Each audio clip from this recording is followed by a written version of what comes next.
আমরা সাইডে যে মেশিনটা দিয়ে গ্রুপ করি, তো ওই মেশিনটা হঠাৎ নষ্ট হয়ে গেছে।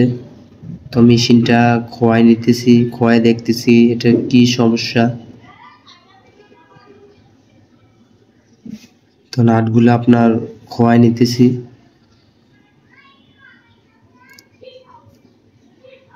তো নিজেরা যদি জানা থাকে যে মেশিন কিভাবে ঠিক করতে হয়, তাহলে আর দোকানে নিতে হয় না।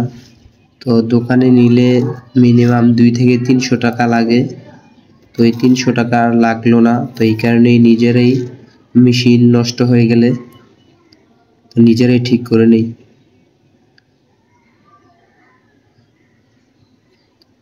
তো এই কারণেই তো এখন দেখলেন খোয়াই নিলাম মেশিনটা।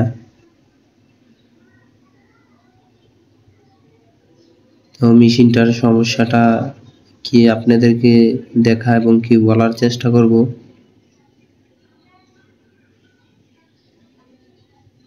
তো এটার ভিতরে যে কয়েলগুলা রয়েছে, তো ওই কয়েলের ভিতরে একটু মনে হইতেছে যে সমস্যা আছে।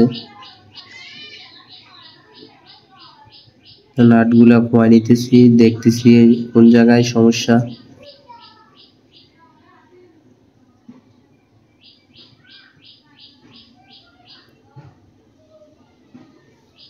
তো ভিতরের নাটগুলা অনেক বড় বড়। তো এগুলো আপনার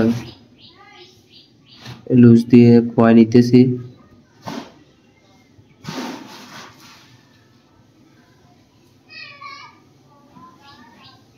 তো ভিতরে তেমন কোনো সমস্যা নাই।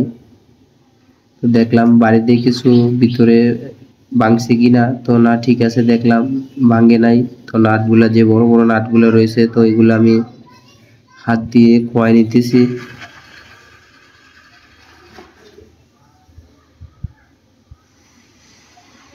তো নাটগুলা আপনার খোয়াই নিলাম। তো দেখলেন এই মেশিনটা খোয়াই নিলাম। তো দেখেন আর্মিসেলের সমস্যা। ওইটা আর্মিসেলে সমস্যা হওয়ার কারণে মেশিনটা চলতেছে না। তো ভিতরেও মনে হয় যে কয়েলটা পুড়ে গেছে এরকম লাগতেছে। তো বেয়ারিংটা ঠিক আছে।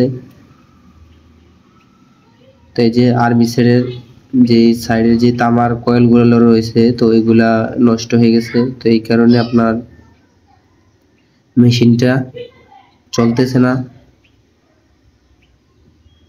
তো চাইলে আপনারা নিজেরা যদি এরকম কাজ জানা থাকে, নিজেরা সাইডে মেশিন নষ্ট হইলে নিজেরা